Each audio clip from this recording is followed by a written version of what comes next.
Merong mga balita ngayong lumalabas na ito raw Magnolia Hotshots ay ite-trade na si Ian Sanggalang sa Barangay Ginebra kapalit ng rights ni Jamie Malonzo. Itong si Ian Sanggalang ay matagal nang napapabalita na mati-trade. Bukod dito sa pagpunta niya sa Ginebra, merong mga reports na lumalabas na baka daw ito sa Converge mapunta kapalit ni Alex Stockton. Pero so far sa ngayon, ang latest na report ito raw ay ite-trade sa Ginebra kapalit ng rights ni Jamie Malonzo. Dahil sister teams ang Ginebra at ang Magnolia, papasok dyan ang Terra Firma para maging conduit. Pero sa ngayon, mukhang Malonzo for Sanggalang daw. Pero kung sakaling ito'y totoo, sa tingin ko, hindi yan gagawin ni L.A. Tenorio unless sigurado siya na yung ban kay Malonzo ay malilift na ng PBA.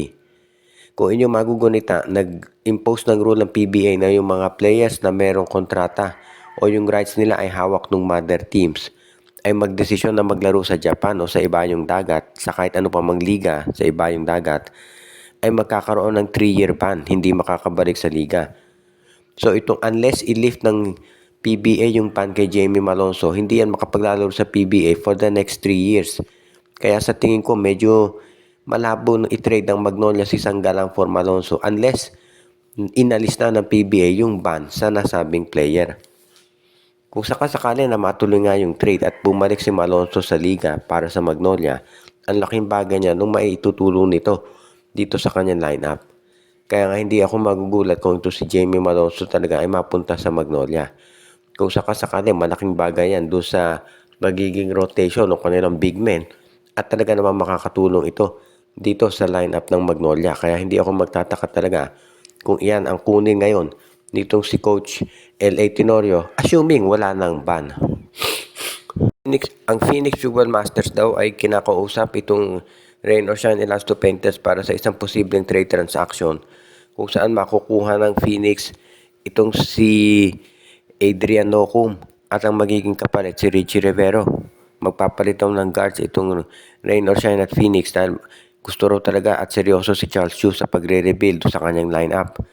Tignan natin kung papayag niya si Coach Cheng Giao dahil syempre, kinukonsidera ngayon na number 1 option ng Rain or Shine ito si Adrian Nocum. Although ito si Richie Rivero, hindi rin matatawaran yung skills nito dahil siya ang madalas umi-score ng maraming puntos sa Phoenix kapag crucial moments ng game.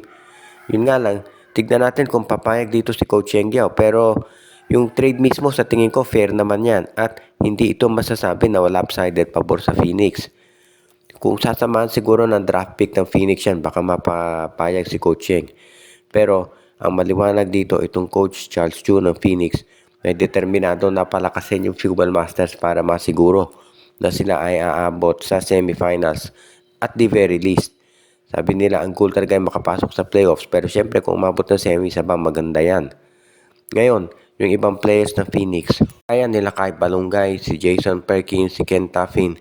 Yung mga yan, ang balita natin ay pwede rin na i-trade na raw. At ang pinag-uusapan na lamang dito kung sino raw yung magiging kapalit. Dahil mukhang itong Phoenix daw ay seryoso dito sa gagawin nilang pag-revamp. At kung kinakailangan mag-trade sila ng maraming players kahit na mga starters, ay gagawin daw ng Fuel Masters. So, itong Rain or Shine, baka hindi lang itong si Richie Rivero ang makuha nilang player mula dito sa Fuel Masters. At baka meron pang iba.